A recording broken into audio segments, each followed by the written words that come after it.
It's indisputable. I'm your host, Rashad Richie. Good to be with you. We got a lot on the agenda today. Breaking down news of the day with me, my contributor, none other than the incomparable Sharon Reed. Always fascinating to have a brilliance on the program.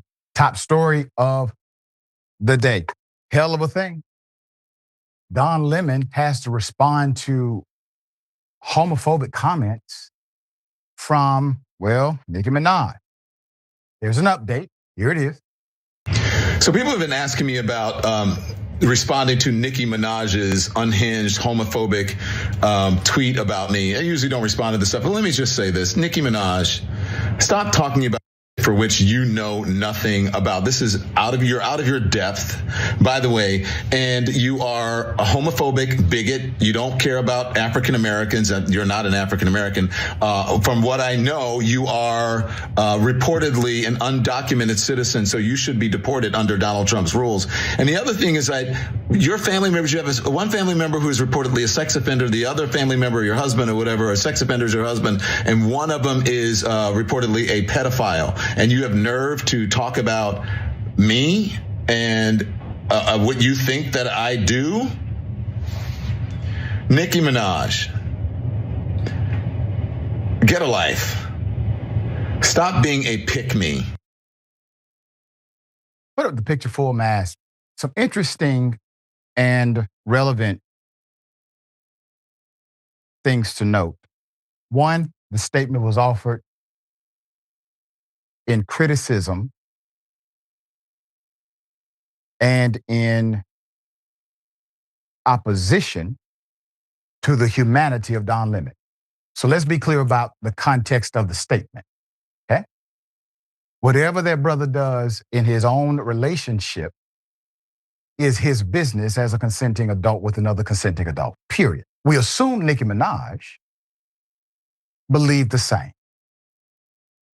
In addition to that, her public about face to embrace the standards or lack of standards of MAGA has also been trending in the news.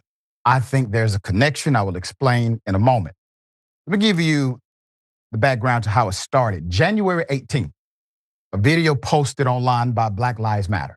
This was a Minnesota protest. Minnesota protesters entering City's church in St. Paul, where they said one of the pastors, David Easterwood, is the acting field director of the St. Paul Ice Field office. On Saturday, Lemon shared a video on his social media accounts of him interviewing protesters in Minneapolis. This was before they interrupted a local church service, chanting, quote, "ICE out," and demanding justice for Renee Good. I want you to keep that picture up, Jordan, because I've seen governmental entities, I've seen moderate political individuals who have been duped, and I've seen conservatives or those on the MAGA right who are intentionally misleading this issue. They will post this and they will say, look, protesters have come to churches in order to target our fearless ICE officers. And they are disrupting service. Damn lie. This government, under the Trump administration, decided as policy to rip away the sanctity of all churches, all religious institutions, in order for their federal agents to have complete and unfettered access to them in order to violate the rights of people there. That was Trump. So if there has been any disruption, please know the disruption came by way of the federal policy that has been enacted under Donald Trump today. Those who are protesting are not protesting the church, they are protesting the church and the policy that has been allowed, and for some churches has not even been, opposed. It's a damn shame. And for those Christian evangelicals who are commenting, and you are now somehow being self-righteous and moralizing against peaceful protesters. I want to remind you, if you are of the Christian faith, it was Yahshua who went inside of a church, a synagogue, and flipped over tables there too. Destroyed property. He wasn't protesting the synagogue per se. He was protesting the policies that they were expressing. There's more. Put it up. So, interesting enough, Easterwood was not the church at the time of the protest, according to the Black Lives Matter Minnesota. Jonathan Parnell, Easterwood was not at the church at the time, but Jonathan Parnell is the church's pastor. Jonathan can be seen talking to protesters in the video, quote, "Someone who claims to worship God, teaching people in this church about God, is out there overseeing ICE agents. Think about what we've experienced," end quote. A protester tells the congregation inside the church in the Black Lives Matter Minnesota video. That is a relevant statement and a relevant point inside of a Christian ministry that allegedly is dedicated to a particular human rights stand. Very relevant. There's more. Minaj decided to take this very serious subject matter. She took it to X, her account, to slam the journalist over the video, writing, quote, "Done sucking lemon is disgusting. How dare you? I want that thug in jail. He would never do that to any other religion. Lock him up." She also included a photo of Chucky in her post. Keep that up, Jordan. I really would like someone who analyzes speech pathology to look at her text and look at the text of Trump. And give an analysis of similar language context, usage of font, and expressive verbiology. And the reason why I'm asking for that, this is a serious request. I'm asking for it because the same hand may be behind them all. There's more. Despite backlash, the rapper doubled down, writing on X Monday, "LOL. And I purposely wrote it that way because I knew that would be the only way to get the suckers to post about it. They would have all collectively ignored the despicable behavior displayed by Lemonhead. I'm glad they're angry. They're about to get angrier. Once again, who does this sound like?" Interesting enough, let's go to 8 years ago. Put it up. 8 years ago, Nicki Minaj posted this online during Trump's first term. Quote, "I came to this country as an illegal immigrant at 5 years old. I can't imagine the horror of being in a strange place and having my parents stripped away from me at the age of 5. This is so scary to me. Please stop this. Can you try to imagine the terror and panic these kids feel right now?" End quote. Jordan, I want you to go back to the first post by Nicki Minaj that started this whole thing of her attempting to degrade the humanity of Don Lemon. I'm going to read it again for parallel context. Nicki Minaj says, in all caps, as traditional to Trump's style, "Don sucking lemon is disgusting. How dare you? I want that thug in jail. He would never do that to any other religion. Lock him up.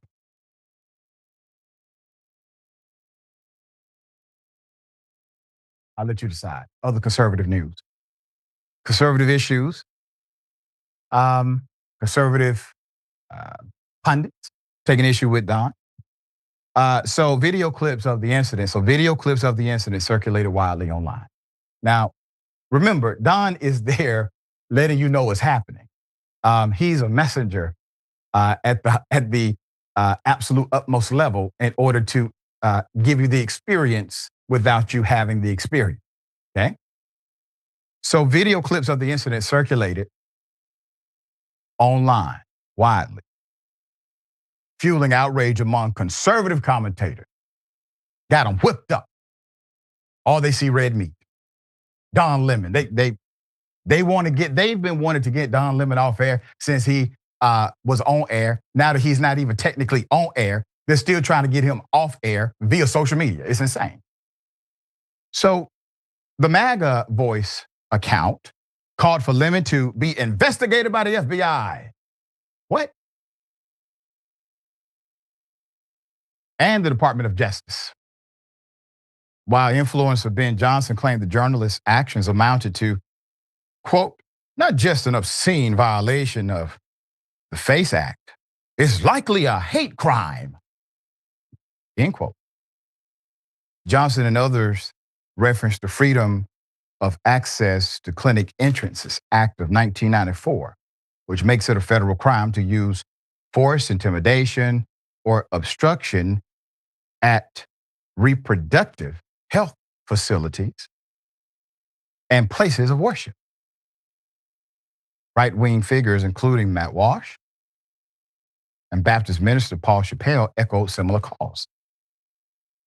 Quote, we condemn the actions of Don Lemon and a group of activists who stormed City's church today in St. Paul, Minnesota, in clear violation of the FACE Act, Chappelle wrote. Quote, Christians everywhere should demand that the Department of Justice arrest those who participated. You know who's immune to the FACE Act? The federal agents who raid churches. They're immune from prosecution given the protection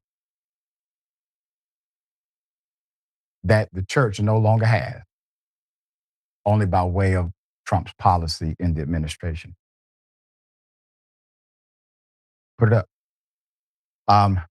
Minaj celebrated this project with prayer hands and American flag emojis.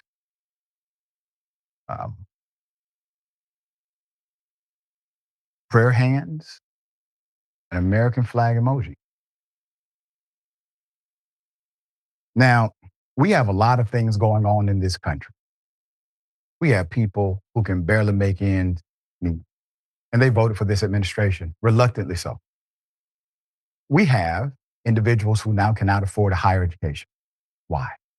Because the Trump administration has either A, made it damn near impossible to pay back your student loans, so you don't have as many options for your future education, and two, they have decided to rip away the very programs that would hinder the oppressive elements of where you were born. So now you have a Department of Justice who has been given the task, out of everything that's happening from the Epstein saga to investigations of human sex trafficking and everything else that the federal government via the DOJ is involved in. They now are going to investigate the people at the church, according to the quote. All right, the DOJ. Quote, I just spoke to the pastor in Minnesota whose church was targeted. End quote. That's what Attorney General Pam Bondi posted on X Sunday. Quote, attacks against law enforcement and the intimidation of Christians are being met with the full force of federal law. If state leaders refuse to act responsibly to prevent lawlessness, this Department of Justice will remain mobilized to prosecute federal crimes and ensure that the rule of law prevails. Bondi's post continued. Assistant Attorney General for the DOJ Civil Rights Division, Harmit Dillon, likewise said they are investigating the incident.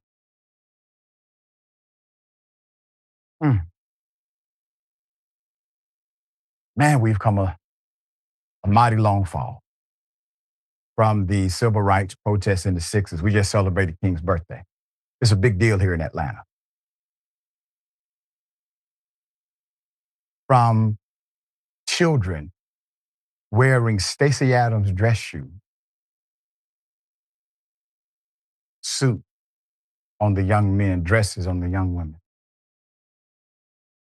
attempting to integrate all white schools in the South because they wanted to have access to what their parents' tax dollars were already paying for. Now, the same laws that emerged out of that great evil known as racism, that policy that emerged from that in order to correct or create course correcting for this nation, those same policies are now being utilized to protect the interest of the institution rather than the interest of progressing a diverse country.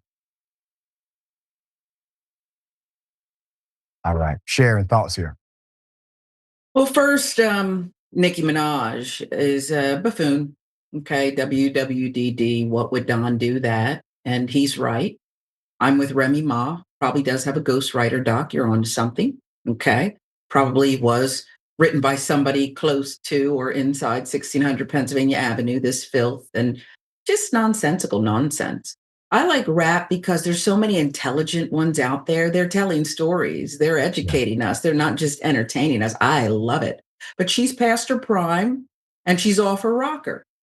And as far as the conservatives who are crying and begging for Don Lemon to be prosecuted and persecuted since he was inside the church reporting, where were they? Or were they calling for concerned citizens to be prosecuted for radicalizing Dylan Roof when he shot up that Charleston, South Carolina church? Is that what they were doing then? I don't think so. We didn't hear a word from them. They said nothing. The Council of Conservative Citizens. They just thought it was just one lone wolf kid and nothing to see here. So listen, nothing's off limits. If you want to behave a certain way, I don't understand why you wouldn't invite people in. That was a hell of a congregational get together. Let's talk about it. You don't want to talk about it? Now he's got to go to jail? Okay. Yeah, it's insane. If you said nothing when the administration made a policy that you have no rights of privacy in your house of worship, in your place of faith that you go to. When you said nothing there, they made your house of worship. They made the place where you express your faith on limit, not off limit, for this, because you chose not to stand up for the greater humanity that you exist to stand up for. It's a damn shame. All right, we'll bring you updates as they come. Okay, here we go. A U.S. citizen dragged out of his house naked by ICE agents. Put it up full mass. These are the ones we know about. We're doing the best we can to cover them appropriately so that light can be shined in these places. And remember, the light is you. Information, wisdom, sharing knowledge.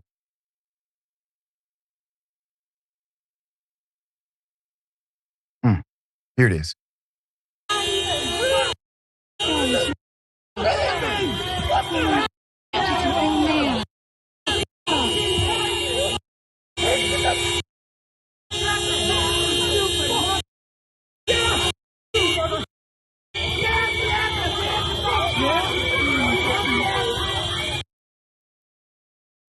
It's an elderly man. Put it up full mass again.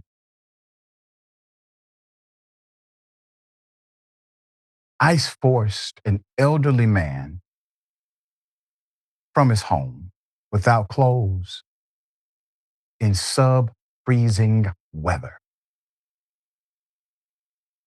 That man is Charlie Scott Thao of Minnesota.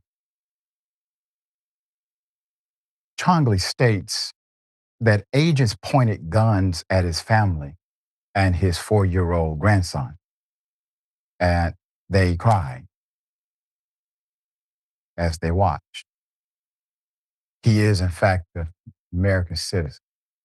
He has no criminal record, and this never should have happened, period.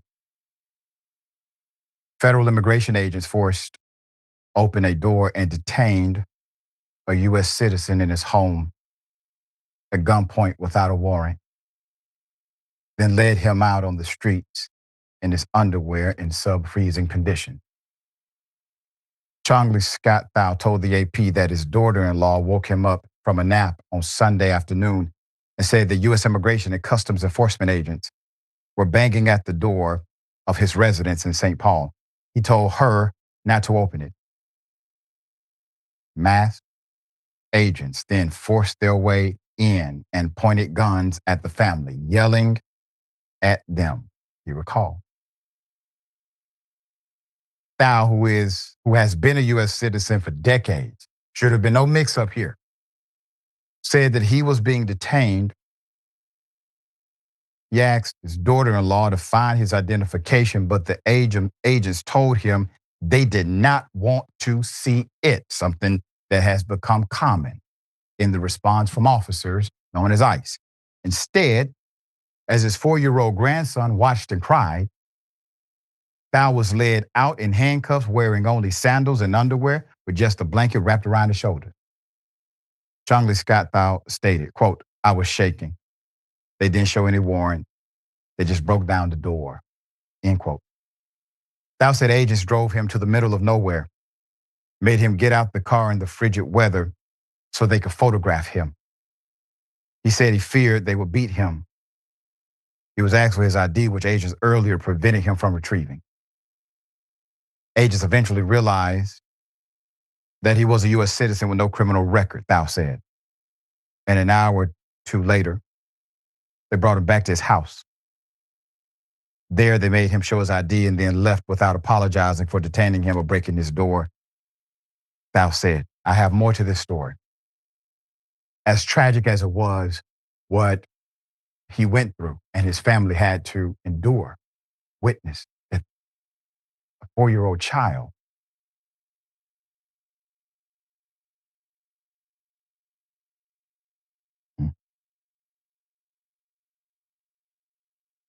as bad as that is, teenage Black children have been treated the same way in these hot spots for ICE. They have been taken into custody via an ICE vehicle, driven to an undisclosed location. Some of them, according to the report, were abandoned at the undisclosed location and had to figure out how to get back home. So at least they brought Mr. Thao back to his family. Changi Thao is planning to file a civil rights lawsuit against the Department of Homeland Security. Sharon, I have more, but I want to get your thoughts so far as to the tragic reality of ICE seemingly now open to violating the rights of American citizens who have absolutely no interaction requirement with an ICE agent. The laws don't matter, the rules don't matter. It's what this dictator says. And this is the part, Doc, where, and I've said it before, your heart's perhaps bigger than mine. I don't want reconciliation with these people. I don't. I don't want anything to do with these people. They are the worst of America. And by the way, they represent America's roots. And it's time to time to tell the truth about all of it and stop parsing it. This is America, just like the song. This is exactly what we're doing until we stop doing it. Whose country is it? If you really believe it's ours, it's time to actually take it back. This is Very well said. despicable. Yeah. And it's America. Yeah. Now, there's this other side. As I said before, listen, these folks won't win. Okay? They won't win. They never do. They never do. What we have to do is make sure that we don't give up the fight of right. That's all. So understand this. There are people who are now banding together in Minnesota and other places in order to provide exacting help. So meanwhile, thousands of individuals in Minneapolis have decided to join efforts to help. This is a church-run effort to deliver donated groceries to immigrants who are afraid of being targeted by federal agents. As thousands of federal agents have flooded streets in the Minneapolis-St. Paul area to round up and deport undocumented immigrants, Sergio Amezcua, 46, has mobilized his church and organized free grocery deliveries to help people stay safely inside of their homes. An effort that started with a couple of hundred deliveries a week quickly swelled into a vast operation involving thousands of volunteers who have signed up at the church to pack boxes with donated grocery items and make deliveries.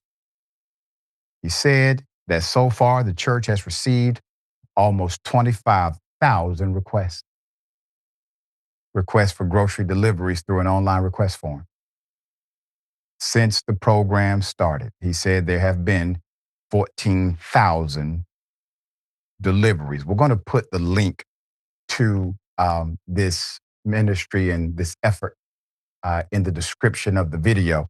And if you're able to, if you can, we encourage you to be supportive of all humanitarian efforts, especially those that hit close to home. Sometimes you cannot know the hero that you are until you're faced with an actual villain. And I'm sure that a whole lot of these folks who are making these deliveries did not believe that one day they would be a hero to families all over that city and beyond. But that's exactly what they are. Hey, Doc. Sometimes the villain defines you in ways that no one else can. And that's where we are. Sharing thoughts. I'm sorry, Doc. I hope I didn't interrupt. But in fairness, this is America too. Yeah. I just love the way you gave the information on this story, the reality. You told the truth, like you always do. But it's a reminder to all of us, including people like me, that there is actually a path forward. More of this together. This is America too. That's right. That's right.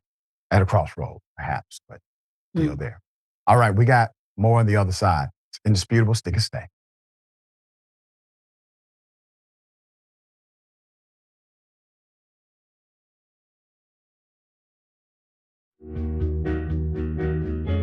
Our audience has given us everything, so we couldn't be more connected. When we first started, people would start giving us directions and say, okay, the mics are too large, move them. Turn them into lav mics. I mean, they were incredible. And then one guy walked in and gave us a really expensive switcher and said, you guys need this, and walked out. Okay, it's amazing. They helped us build a studio. They did a $2 million funding campaign for us. And so they really are us. We do this show together to the point where some of our hosts are even former listeners. So when we say that the audience is part of TYT, we really mean it. I think what the audience also appreciates is especially if they're members, they really get an inside look into who we are, our personal lives, what drives and motivates us. It goes beyond just storytelling. I think that What we do is allow our viewers and our listeners into our daily lives, and we give them kind of like this inside look into everything that we're passionate about and why it is that we're doing what we're doing, right? Like the motivation behind what we're doing, I think, is important for our audience to know, and we're not shy about sharing that with them. And it's different from what people typically see in legacy media outlets where everything is kind of dry and robotic and there's really no personality or authenticity that comes along with it. Oftentimes when we're doing the show, I don't really think of it as me telling them stories. I think of it as us having a mutual respect and conversation with one another. And as I said earlier, I mean, not only do I feel that through the work I do, I'm informing our audience, but they inform me oftentimes as well. You know, they'll pitch stories to us. They'll tell us, you know, a certain perspective or angle to a story that we might have missed. And I love it.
All right, welcome back. Always good to be with you. We got a few comments. I will read as many as I can.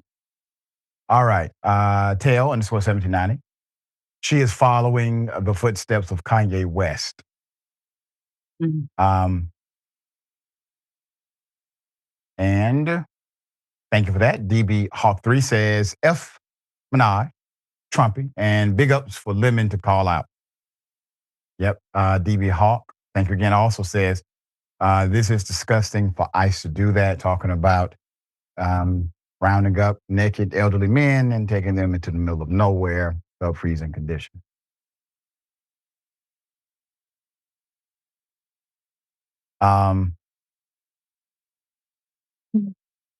Michael Martin, BLK Muskogee. Long way to the bottom, Doc. Yeah. Yeah.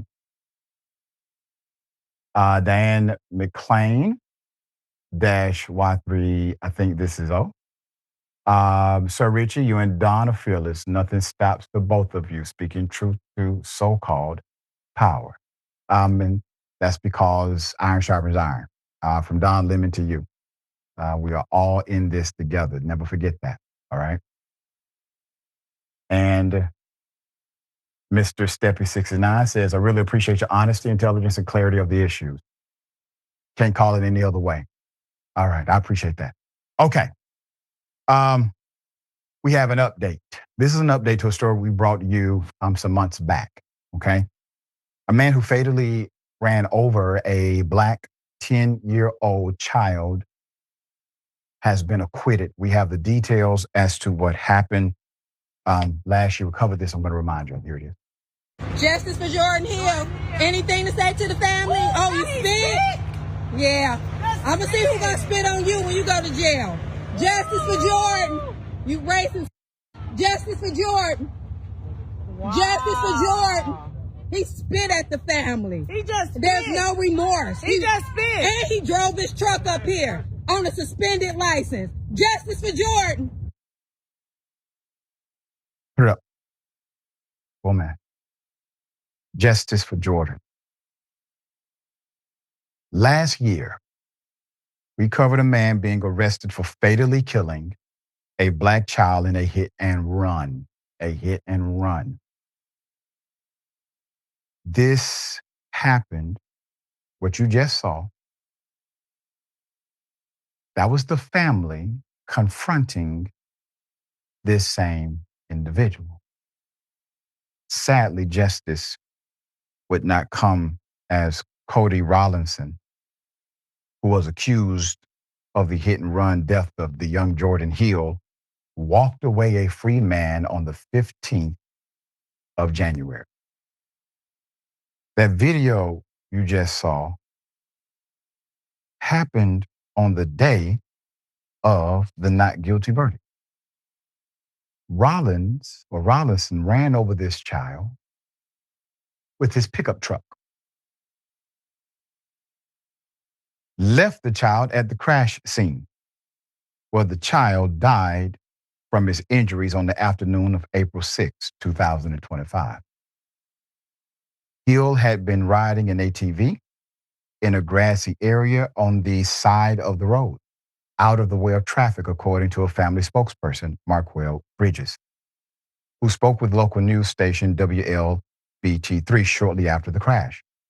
Rollinson faced charges of aggravated DUI and felony fleeing without rendering aid and was released on a $41,000 bond. According to news reports, Rollinson claimed he left Hill at the scene because he didn't have cell service to call 911 at the crash site. After a jury deliberated for about an hour, he was cleared of both charges. According to change.org, this is a petition circulated by a friend of the family. There were allegedly no skid marks in the road to show that Rollinson never slowed down. And family spokesperson Bridges says something more sinister was at play, characterizing Hill's death as a hate crime and not an accident. After the verdict, Hill's family told WLBT3 that a few jurors had prior knowledge of the case and should have been disqualified. Quote, "I still definitely want to get justice," end quote, said his sister Maria Woodward. Quote, "So I feel like we should still post him on platforms and just make him known so they won't let this die down," end quote. Wanda Brown, the mother of the victim, told WLBT3 she is, quote, crushed. In an off-camera interview, the boy's family looked completely stunned. Quote, "Shocked. I was shocked because you have all this evidence, facts, and it still was found not guilty." Brown said the unexpected verdict has shaken Brown's family and the local justice system. Quote, "I just felt that this justice system here just failed us because they had all the evidence. It was all presented in front of them. They had it. I don't understand why and how this could even happen." Jordan, put the picture of the child and the person who killed him together. Now, there is no dispute that he killed that child. That is not in dispute.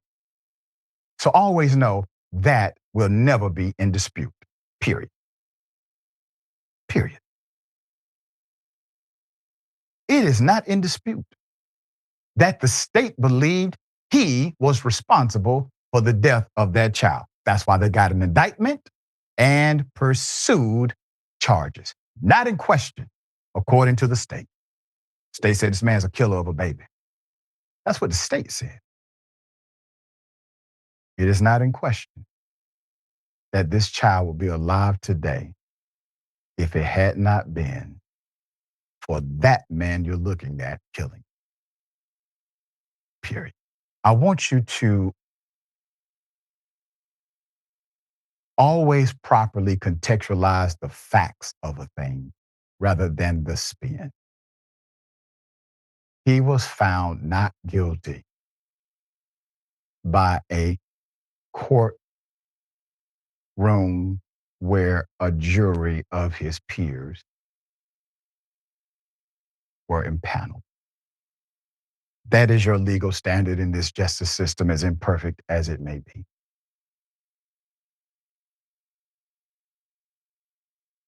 That does not make him immune to the court of public opinion as an expressive means of fact.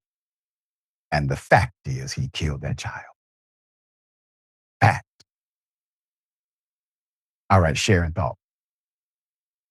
I'm so disgusted. Could have been my son. Looked like Yeah. he could have been a young Dr. Rashad Ritchie. So much promise stripped away. A mother who I can't imagine as a mother wanting to even go on.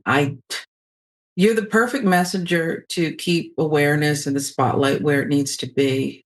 These disgusting, tragic part of our fabric stories. But I just wish we could get to a place where we are seeing the vigor and the hurt and the pain represented more by people who don't look like us. Then to me, there's a realization that there's a mother who is missing her boy, who loves her boy as much as that white man loves his, as he spat at the family. If we could just get people who don't look like us to be so outraged, only then is there change. I'm just blown away by just the cruelty. You must think, even that little boy joyriding out there on the side of the road, enjoying himself like a child should, is an animal and undeserving of breath. I'm just so disgusted.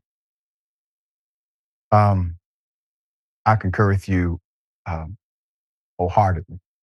Jordan, put up the picture of the mother again. It's tough to see this.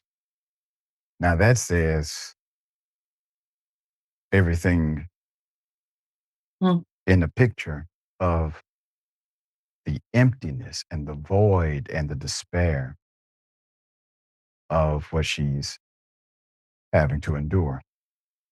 I remember an old movie where a white attorney defending a black male who was accused of killing a white male for the sexual assault of his daughter. And the attorney told the true narrative of what happened to the daughter. And then he told the jury, now imagine the girl is white. And immediately you could feel the temperature, the energy in the room change. All right. We got more on the other side. Indisputable. Stick and stay.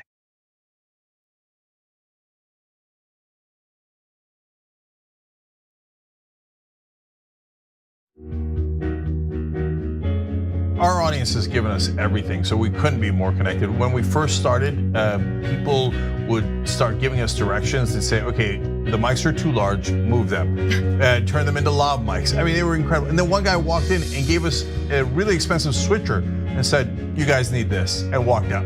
Okay, it's amazing. They helped us build a studio. They did a $2 million funding campaign for us. And so they really are us. We do this show together to the point where some of our hosts are even former listeners.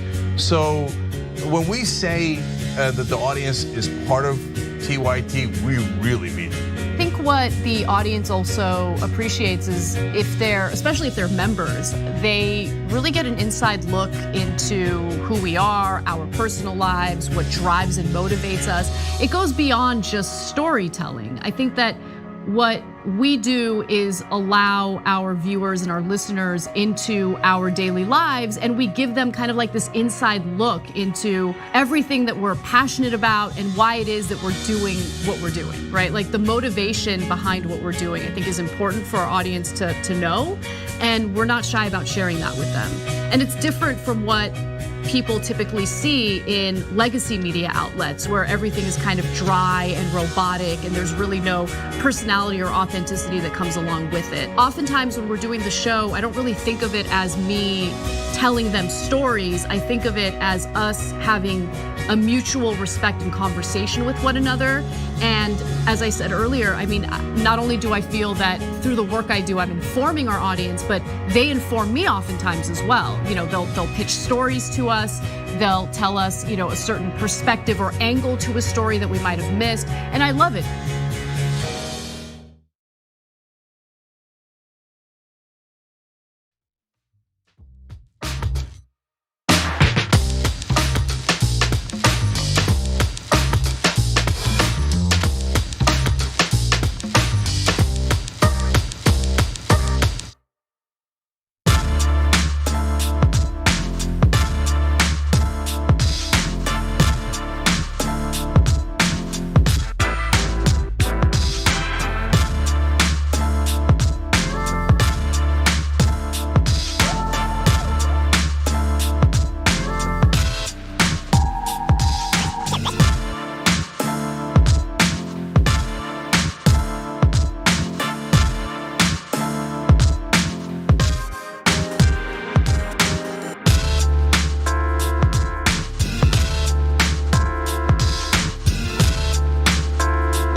welcome back. Always good to be with you. Let me read a few comments. I'm somewhat pressed for time. We want to make sure we get them in. DB Hawk 3, I thank you for that. That's right. Hit and run, going free, dang, but still murder. That's correct. Typically, the run part is evidence of a guilty conscience, and that's typically how it's relayed. But the defense decided to say, well, it doesn't have to be if his reason for leaving was he didn't have good cell phone reception. And that became the de facto defense to overcome that particular prosecutorial element that he was charged with. Very sad. Hopeful heart and open eyes. This is going to keep happening in worse and more inhumane ways with even less accountability. Sad is an understatement. And I would say this, it won't keep happening as long as we keep happening. And that's you, people who think like you, people who watch this show, people like Sharon Reed and others, continue to fight the fight of light. Light and darkness are not competitors. Wherever light is, darkness flees. Keep being the light. All right. Got something for you. Ladies and gentlemen, I wish a Karen would. You want to call the police on them for having a barbecue on a Sunday. I feel free! Back off! I'm going to tell them there's an African-American man threatening my life.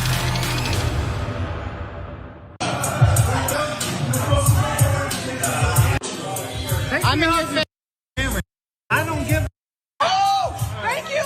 I don't give. Thank you. I don't give. Thank you. Stop, we're not Thank doing you. it. We're not doing this. I don't. Doing it. I don't give faces. Get out of my face. Stop. You know what? Don't even worry. Let's see how she handles this. So you just fall. So yeah. He'll be allowed back tomorrow. You ain't gonna do nothing though. Come do something to me. Come do something to me. Come do something to me. Stop. Come do something to me. If I decide to do something, you'll be. Oh, trust me. Stop. You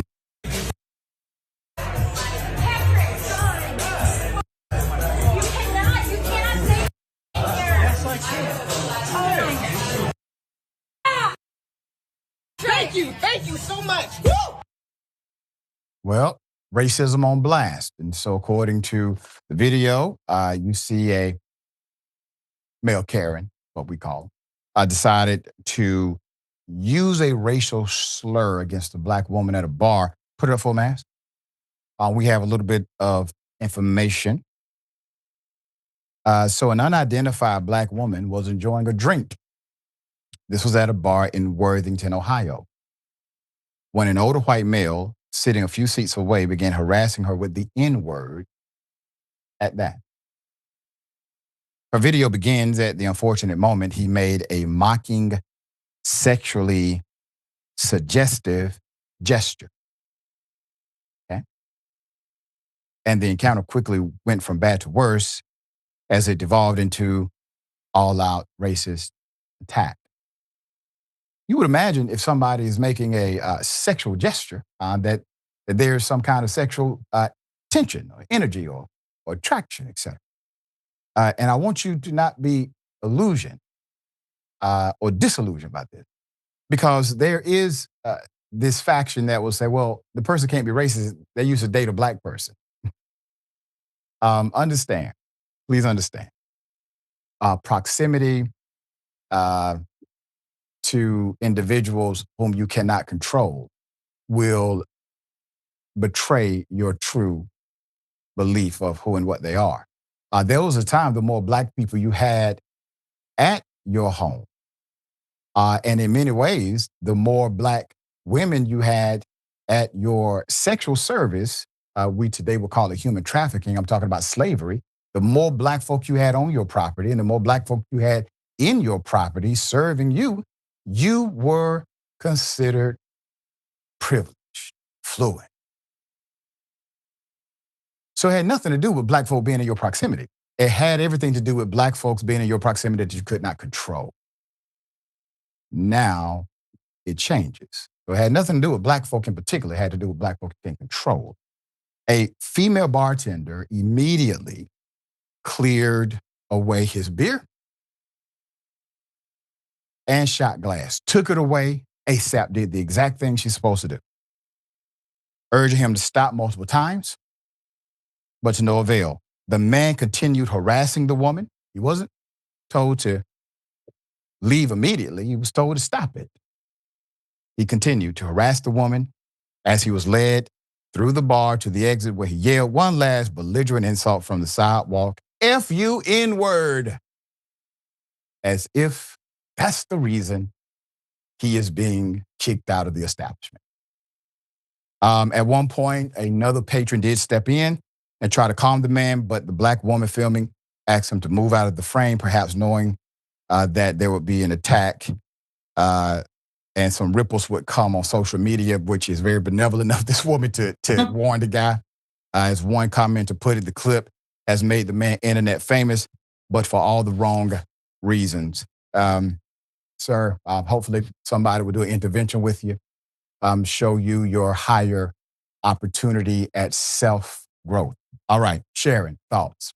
I'm glad you added the context of other men, perhaps in proximity. Not to say that this female bartender didn't handle what she needed to handle to some degree. There, it's often this kind of behavior. He's a drunk racist, sure, but it's often this kind of behavior from people who fetishize Black women, other races. And when they can't have you, this is what they do. They turn belligerent. They are inferior. They're angry. They're oversexed and disgusting. It'll work out better for me if I learn that he's never allowed back in there, Doc. That's right. I don't really care about whatever drink he had. There's a lot of people who've been inebriated and done some things and apologize, and I'm all for it. But this guy needs a consequence, and he should not be back in there. He made her feel unsafe. Yeah, and there are many bars he can choose from, I'm sure. Okay, well, the Trump administration, they are now targeting Black children in a Tuskegee-style experiment. Let me give you the details of this. Put it full mass. CDC. The Trump administration and RFK Jr.'s CDC is seeking to carry out a Tuskegee 2.0 here, but this time on infants from Guinea-Bissau, exposing them to hepatitis B. Yeah, this is an actual thing. This is not some potential project. This is not a whistleblower. On December 18th, the CDC announced a $1.6 million award without competition. That means nobody had to bid for it. That means the deal was made at some closed-door meeting well before the announcement was proclaimed. That's what this means. To two Danish researchers, Peter Abbey and Christine Stabell Bin, that would fund an experiment on babies in Guinea-Bissau. The grant, the agency said in a Federal Register notice, would fund a, quote, randomized controlled trial to assess the effects of neonatal hepatitis B vaccination on early life mortality, morbidity, and long-term developmental outcomes, end quote. An experiment on babies. Reminiscent of the Tuskegee syphilis study that targeted Black men between 1932 and 1972. The goal is to run a randomized controlled trial that would give a birth dose of the hepatitis B vaccine to half of the 14,000 newborn participants, but not to the other half, in order to study whether the birth dose had potentially negative health effects, such as skin ailments or neurodevelopmental disorders. An anonymous CDC official told Inside Medicine that, quote, we are allowing children and infants to be exposed to hepatitis B when we could actually prevent it. and then follow them for 5 years to see what happens. That's not long enough to see the long-term benefits, but might be long enough to find some non-specific effects. Mind you, these researchers have been scrutinized for shady research practices and their ethics in the past. So a group of top Danish statisticians completed a withering analysis of the duo's research, which would be published in the International Journal Vaccine next weeks later. The analysis documented, quote, questionable research practices and unspooled at a rap sheet of poor scientific practices. Now, I want to remind everybody, put the guy up who's in charge. These are other researchers. These are other people in the field. We call it peer review. Okay, so research goes through a peer review process of where people who are in that same scientific class will review the submitted data of their research, will review the submitted data, and they will give you typically a review or edit requirement, and then you resubmit. And if you resubmit and you have successfully done the review or edit requirement, you can get published in an academic journal. I've had to go through the same thing. So this isn't a YouTuber discrediting or attempting to discredit research. These are actual peer reviewers who are in the scientific class of study. So that's context. That's important. 2 days after the statisticians submitted their report, they already were in confidential discussions with who? RFK Jr.'s handpicked HHS officials, and their project was deemed a funding priority with no explanation as to why. The study proposal came just as Kennedy was weighing a controversial policy shift that he announced in mid-December to no longer universally recommend hepatitis B vaccinations, including the birth dose, which is widely credited with virtually eliminating transmission of the disease from mothers to infants. Now, I want to remind you, you have outs in America. You don't have to have it, religious purposes, et cetera, et cetera. All right, so those things still exist. Now, a senior official in the nation, in the host country, said that the trial has been canceled due to what? Ethical concerns. Ethical concerns about what exactly? What they trying to do? The study design. Ethical concerns of the study design. According to a letter obtained by The Guardian on Friday, the nation will continue its current vaccination schedule until the birth dose is implemented for all newborns, the letter said. CDC officials were insisting the study will move forward, however. Quote, to be clear, the trial will proceed as planned. Even though the nation says, we don't want you doing this to our baby. We don't want you playing with them like this. We want to remain sovereign, and mothers and fathers will be able to make decisions for their own children. And you stay out of these affairs. We don't like the design of your study. Which any nation, any individual should have the right to say, right? You definitely should have the right to say it about your baby. To be clear, the trial will proceed as planned. That's what the HHS Assistant Secretary of Public Affairs told them in a statement. Africa CDC, an organization with no affiliation to the US CDC, shared weeks-old communications unrelated to the trial as part of a public relations campaign aimed to shape public perception rather than engaging in the scientific facts, he said. This research represents the world's first and potential only opportunity to rigorously evaluate the overall health effects of HBVO. Damn shame. Now, who do you believe? Who's the spin master? This is what oppressive policy looks like across the world. We're talking about some money to experiment on children as if there's a side against what the hell do you think? As if there are two credible sides to debate this issue. All right, we'll keep updated. Sharon, thoughts here. This kind of human experimentation, selection, if you will, is just unethical, as you know, Doc. It's unethical. And nobody should even be thinking about something like this. In fact, there's arguments and debates, as there probably should be, whether you should be doing these kind of experiments on animals. That's how passionate people are. I didn't even understand why someone would affix their name to this, except that they can get away with it because they're treating a segment, in this case babies, as if they're subhuman, a segment of our population that doesn't deserve dignity or health. Yeah, very sad. We will bring you updates to this story. Okay. On a lighter note, a young student whose, well, education hung in the balance reached out to Shaquille O'Neal for help, and guess what? Shaq showed up. When a classmate education hung in the balance, one student reached out to Shaq to provide aid. I want you to put up this picture for a mass. We're talking about Metro Atlanta. You see, this was America too. The line between public and private education is often imagined as a clean divide. Those who can afford options and those who cannot.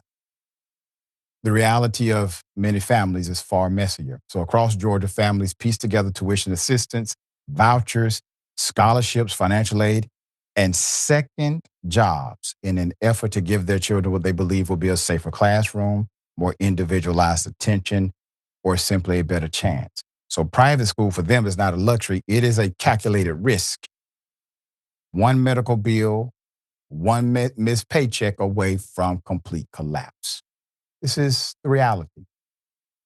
That reality came sharply into view this winter. It's a place called Woodward Academy, a private school long known for drawing students from across the region and for maintaining one of the more economically and racially diverse student bodies among Georgia's independent schools. When a medical emergency disrupted one family's finances, a mother fell behind on tuition payments. Despite her efforts, her child was barred from returning to school. There was no allegation of misconduct, no academic failure, just a policy colliding with the family's limits. The situation might have ended there quietly, as the stories often do, and not had it not been for another student. Ava Wilson, a classmate, understood what was happening and how little time remained. Years earlier, she met Shaquille O'Neal. At that time, she asked if he would consider donating to her elementary school fundraiser. He did so quietly, like he does many times, helping her lead her grade in contributions that year. There was no announcement. There was no photograph. There was no ceremony.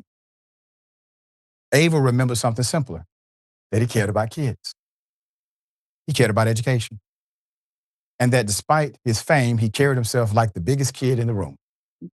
Her mother cautioned her against reaching out again. O'Neal, she explained, receives countless requests for money, attention, and time. It was not fair to add another. Ava decided to do it anyway. Quote, even though my mom said I couldn't, I knew that Shaq was the only one who could do this because time was running out, Ava said. Shaq is the best person in the world, and I know how much he cares about kids. He knows how to talk to us. He's like the biggest kid, so I knew he would help. He always does the right thing, end quote. Guess what? Shaq answered again. Shaquille O'Neal answered the call. But rather than handle the situation alone, this time he reached out to people he trusts, public officials, who he believes represent a kind of civic leadership that too often goes unseen. So he contacted a guy named Sheriff Reginald B. Scandrett. I know the sheriff. He's the sheriff of Henry County. And he also reached out to Sheriff Pat Labatt of Fulton County. I know Pat too. Their decision to step in was rooted not just in their roles, but also in their shared history that long predates their title. Both of these elected sheriffs have been close friends for more than 40 years. Both attended Frederick Douglass High School, growing up in the same area of Atlanta, navigating similar challenges in their early lives. Both have amazing stories. Those experiences shaped their approach to leadership, and neither has forgotten where they came from. So that perspective informed their response. For them, helping was not a favor. It was an extension of responsibility. The timing added significance. On Christmas Day, 2025, O'Neal had been promoted to Chief of Community Relations at the Henry County Sheriff's Office, formalizing years of work focused on building trust, engaging young people, and serving as a visible bridge between residents and law enforcement. The appointment made by Sheriff Scandrett expanded a long-standing commitment to community-first public safety. Quote, this is exactly what that commitment looks like. Scandrick said, when a child's future is at stake and we can help stabilize it, we should. And when the big fella calls, we answer always. Labate emphasized the broader message. Quote, we want people to see the full picture, he said. We're not perfect, but we care deeply about families and about kids staying on track. That part of the work matters as much. Together, O'Neill and the two sheriffs paid the students' tuition arrears and covered the remaining balance for the school year, allowing him to return to class without interruption. For O'Neill, education is not an abstract value. He has always often credited his upbringing and particularly the influence of his mother, Dr. Lucille O'Neill, with instilling discipline and respect for learning. If a kid wants to learn and life gets in the way, he said, that's when adults are supposed to step in. O'Neill, Dr. O'Neill, Dr. Shaquille O'Neal, he's a doctor himself, is also deliberate about where he directs his energy. He avoids partisan politics. He said, not out of indifference, but out of focus. Quote, I see too much good happening every day, he explained. I'd rather put my time and resources there, end quote. The episode arrives amid broader debates about education access in Georgia, a nationwide debate over school vouchers, public school funding, and whether private education widens or mitigates inequality. For families like this one, those debates are not ideological. They are, in fact, practical. They are about proximity to opportunity and the fragile scaffold that holds aspiration in place. The story is not ultimately about celebrity intervention or a single school. It is about scale and limits. Shaquille O'Neal is a larger-than-life figure whose generosity has reached countless people for decades. Even so, he cannot help everyone. What he can do, and what he did here, was respond when it mattered for one child. At one moment, when the margin was thin and the outcome uncertain. He later asked whether children should defy their mothers. O'Neal laughed. Only this time, he said, flashing his trademark grin. Then he paused. But moms should listen too. Shaq, a remarkable heart. There's a picture I shared with my production team. So this gives you an idea of him. This is me and Shaq doing the annual Christmas toy giveaway. Now, technically, it's me and him. But when Shaq is on the fly with you, it's just Shaq. All right, just Shaquille O'Neal. There's nobody else. And he's with some of the judges from our Fulton County bench, led by the remarkable Chief Magistrate Judge of Fulton County, Cassandra Kirk. We were in the city of East Point. That's a metro Atlanta city, giving out toys. I think we gave out 3,000 toys that day. It is one of the most economically disadvantaged cities in the state of Georgia. So that's just the kind of man he is. And big ups to Ava for seeing something, saying something, and knowing when it was appropriate to say, Mom, you taught me better than what you just said to me. So I'm still going to reach out and try to figure out how to make this work. All right. Thoughts, Sharon? Okay, first, Doc, you're larger than life too. But it was difficult to pick you out of the picture because he just sucks up so much of the space. I love Shaquille O'Neal, and I love the way you told this story because it's about a community that came together. He may be a billionaire close to it, but he can't help everyone. I don't know why he always answers the call, but he does. And I just think it's remarkable that the two sheriffs jumped in too, men that you know and have worked with again and again to remember where they came from. They weren't always, top law enforcement in their counties. They had struggles and overcame them. And so I think I love the way Shaq and the sheriffs, they're focusing on the positive here and showing kids early on, you can count on us men and a young lady to see you through this. I do wish the school would have come up with a solution, but that's just me, Doc. Yeah, and that becomes the thing that's inside the thing that has to still be discussed. All right. Sharon, I appreciate everything that you do. Thank you for always bringing so much light to Indisputable. Tell people how they can follow you, check out your great work. Thank you, Doc. You can reach me at Sharon Reed Live across all platforms, Rebel HQ. I just put up another installment today. And thank you. And thanks for letting me always fill in. And just remember, you are larger than life, Dr. Richie. You're larger than life as well, dear sister. Thanks for all you do. All right. We got the bullpen next. Stick and stay.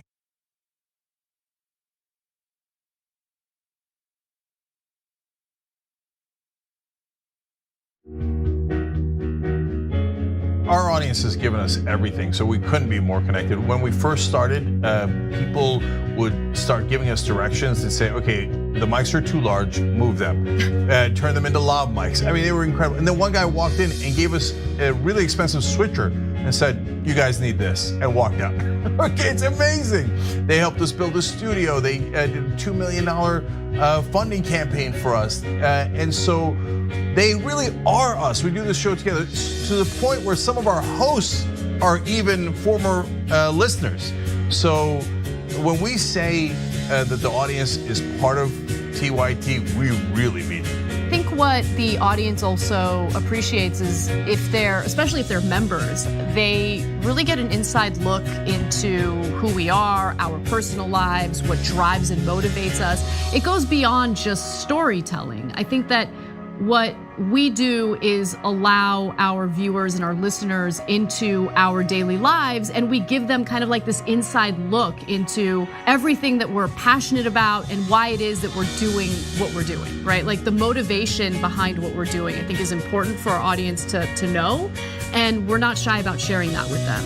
And it's different from what people typically see in legacy media outlets where everything is kind of dry and robotic and there's really no personality or authenticity that comes along with it. Oftentimes when we're doing the show, I don't really think of it as me telling them stories. I think of it as us having a mutual respect and conversation with one another.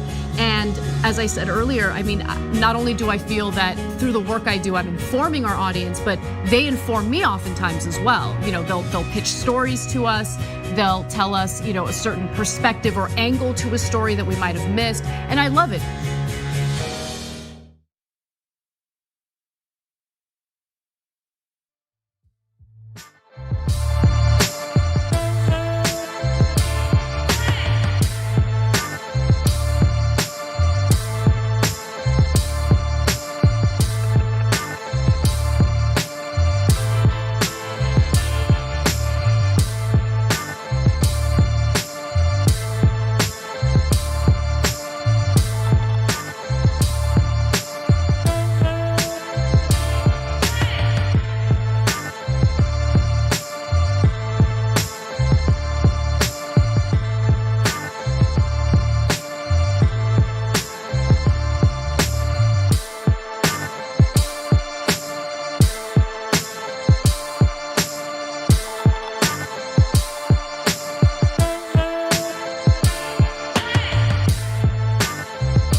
All right, let's get it.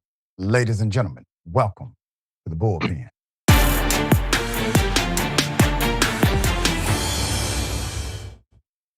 In the Bullpen today, I have back my longtime friend and conservative commentator, Shelley Wynter. Shelley interviewed Marjorie Taylor Greene right at her resignation time. She has some interesting things to share. We're going to talk about that interview, and also I want to know Shelley's updated politics, either before that interview or afterwards. Has it changed in it? Shelley, good day, brother. Welcome to Indisputable. Hey, what's going on, brother Richie? How you doing, brother? I'm good, man. How you been, brother? I've been wonderful. Numbers Good are stuff, man. good. Show is going great. You know, everything's good. Amen to that. 95.5 WSB, 7 to 9 p.m. every night. Shelley, you and I have had debates about some interesting political dynamics before, and I thought you were completely off your rocker. All right? Marjorie Taylor Greene comes on your show, and it seemed as if there's more light there than before. But I want to get into why you wanted that interview and what you took away from some of the key points of the interview. I got some specifics that I'm going to ask you about, but I want to get your overall assessment of her interview with you.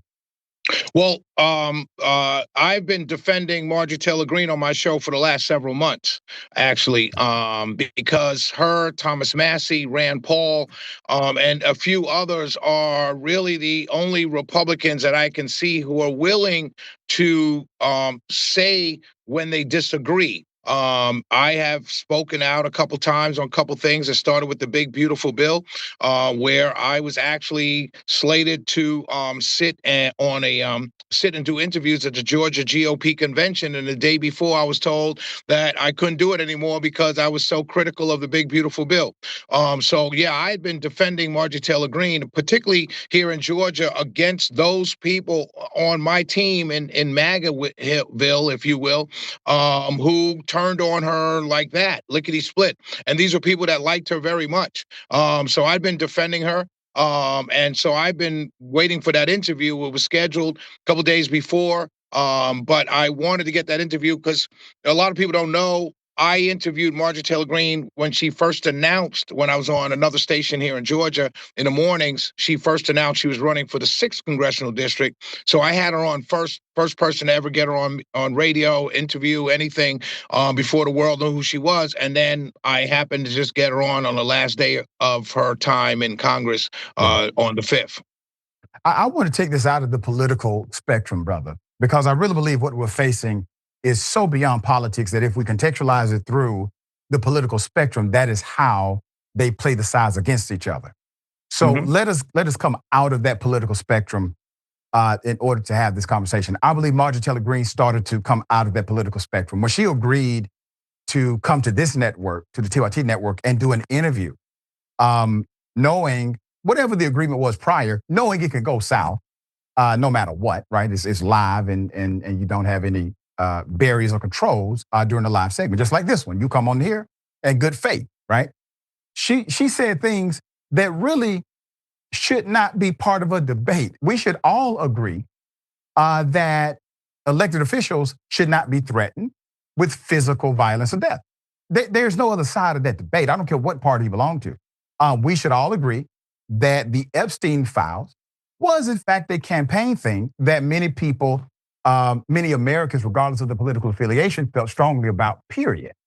And there should be lawmakers, regardless of political affiliation, willing to hold the powerful accountable, even if their president is part of their own party system. These are norms, in my opinion, that should always be classified in our daily discourse in the political arena. What say you to that? I mean, I agree with all of that. The problem is, you talked about how the powerful keep us at each other's throats because neither side is willing to criticize their own.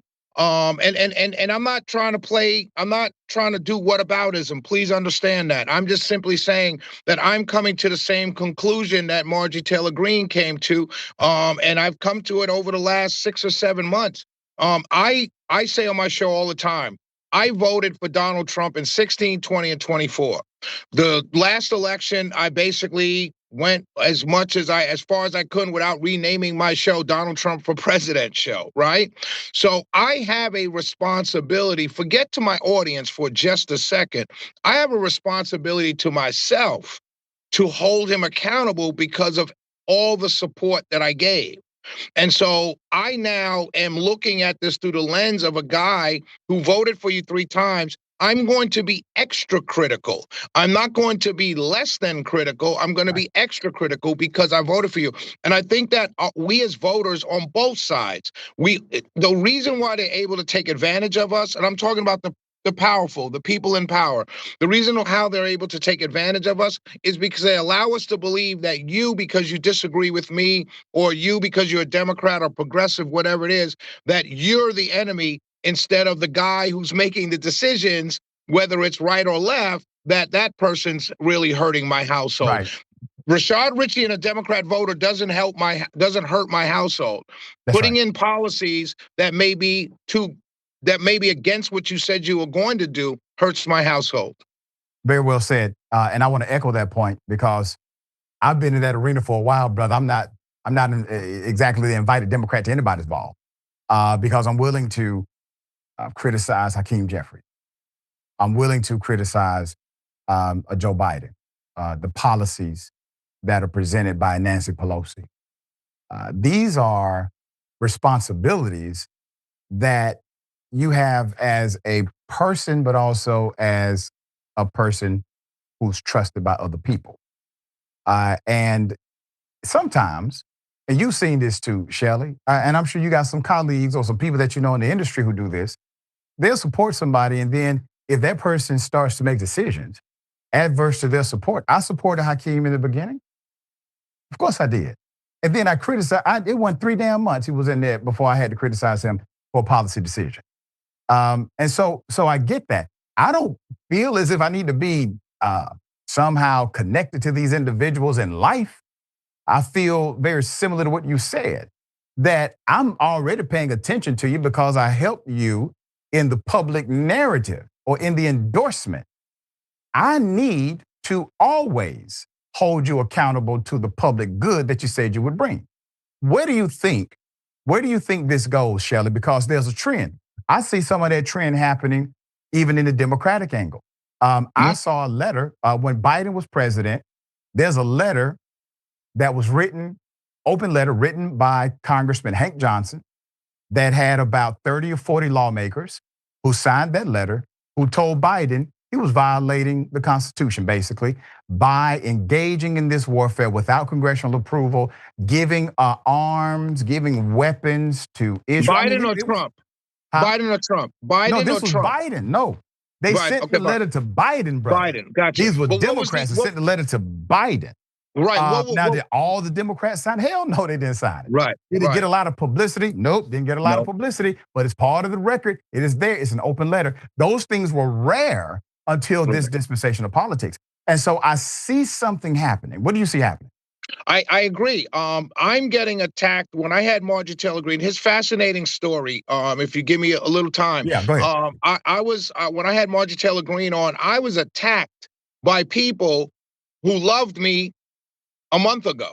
Yeah. But then I also saw the people that were attacking me for having that conversation with her were attacking her, and they loved her more than they loved me.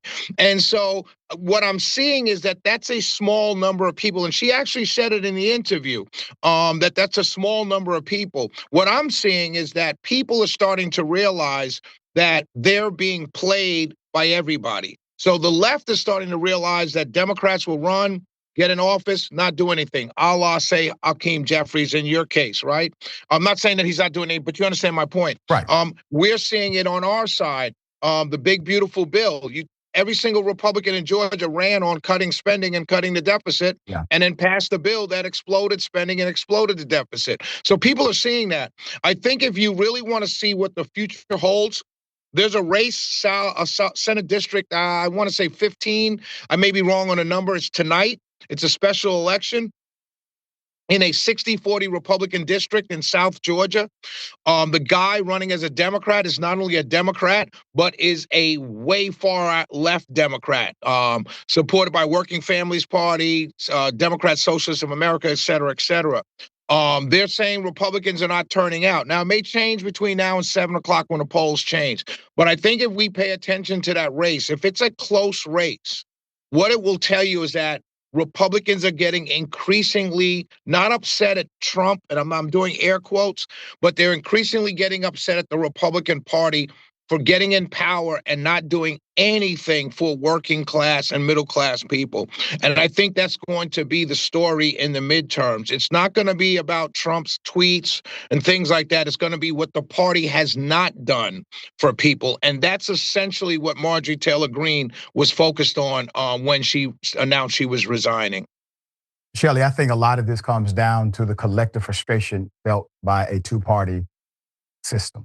That's what's next, Rashad. That's what's next. There you go. So we got a few minutes. I want to talk about that briefly.